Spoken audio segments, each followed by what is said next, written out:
Mongolia negara di Asia Timur.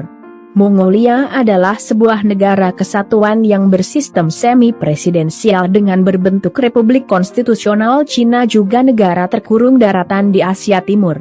Negara ini berbatasan dengan Rusia di sebelah utara, dan Tiongkok di selatan.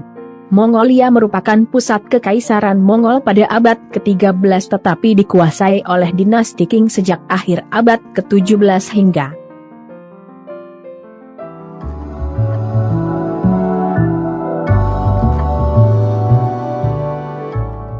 sebuah pemerintah merdeka dibentuk dengan bantuan Uni Soviet pada 1921.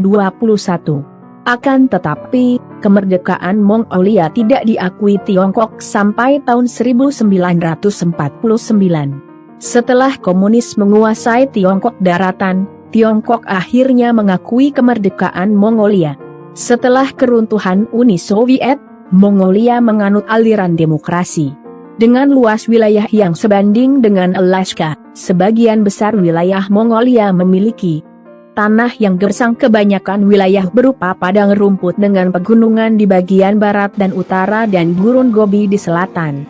Mayoritas penduduknya beretnis Mongol yang menganut agama Buddha Tibet dengan kehidupan nomaden. Sejarah periode bangsa Hunnu, Pasyunnu. Bangsa Hun menjadi terkenal di bawah kepemimpinan Modun Haan dari dinasti Tiongkok yang mengontrol jalur perdagangan di daerah Turkistan. Kemudian kehancuran menimpa peradaban Hunnu bersamaan dengan kehancuran dinasti Hun di Tiongkok. Periode bangsa Qianbi, Xianpi. Penduduk bangsa Hunnu bergabung ke wilayah bangsa Qianbi, 136 sampai 181 Masehi. Qianbi menjadi bangsa yang kuat dan memperluas wilayah dan membagi 3 bagian hingga ke timur sampai ke Korea di bawah kepemimpinan Tanis Hikuai, sampai era kepemimpinan Kabinen. Bangsa Qianbi mengalami banyak perebutan wilayah. Tahun 235, Kabinen tewas dan bangsa Qianbi mengalami kehancuran. Periode bangsa Zhejian, Rouran. Dibangun oleh penduduk sisa bangsa Qianbi. Bangsa Zhejian yang berpusat di pegunungan Hangai berkembang pada abad ke-5. Periode bangsa Tukis. Bangsa Tukis yang dibangun dari pecahan kerajaan Zhejian memperluas wilayahnya hingga ke semenanjung Korea dan Tiongkok. Penduduk dari bangsa Uighur ikut bergabung pada 745 Masehi. Bangsa Tukis menjadi bangsa yang kuat di Mongolia. Periode bangsa Uighur. Bangsa Uighur lahir dari bagian bangsa Tukis. Pada periode 745 Masehi, Uighur mengontrol jalur perdagangan dari Cina hingga ke kawasan timur Asia. Periode bangsa Khitan. Abad Xi, Mongolia dikuasai Khitan yang berpusat di Sungai Liao, pegunungan Hyangan dan menguasai wilayah Mongolia pada tahun 924 Masehi. Pada 936 Masehi, bangsa Khitan menguasai wilayah Bahain dan 16 wilayah Tiongkok Utara. Tahun 1120, bangsa Khitan hancur. Periode Mongol. Abad Xi, Mongolia dikuasai oleh kerajaan Mongol yang menduduki 3 sungai dan pegunungan Altai hingga sungai Selenge. Kerajaan ini dipimpin oleh Habula Haan, Kubilai Khan.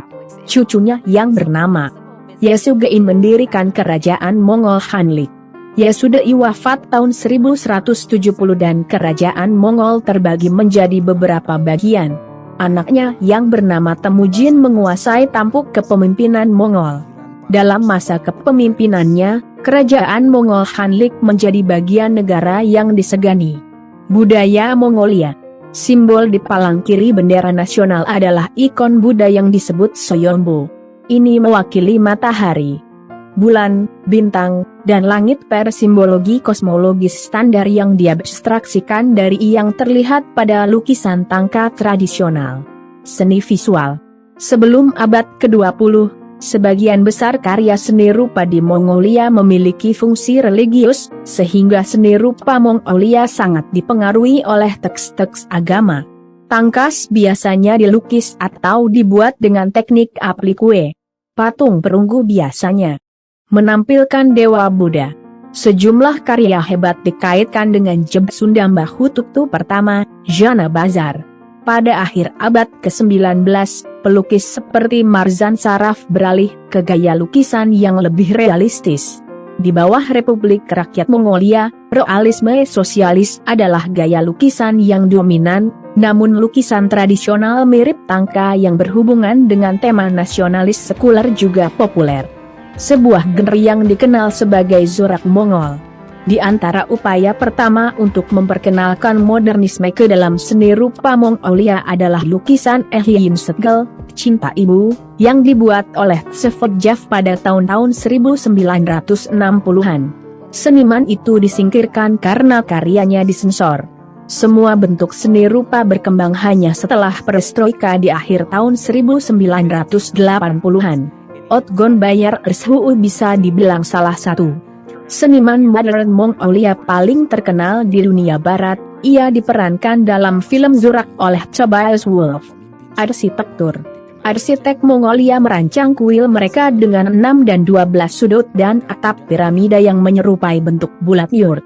Ekspansi lebih lanjut menyebabkan bentuk kuadrat dalam desain candi, dengan atap berbentuk tenda tiang, dinding teralis, tiang atap, dan lapisan kain kempa.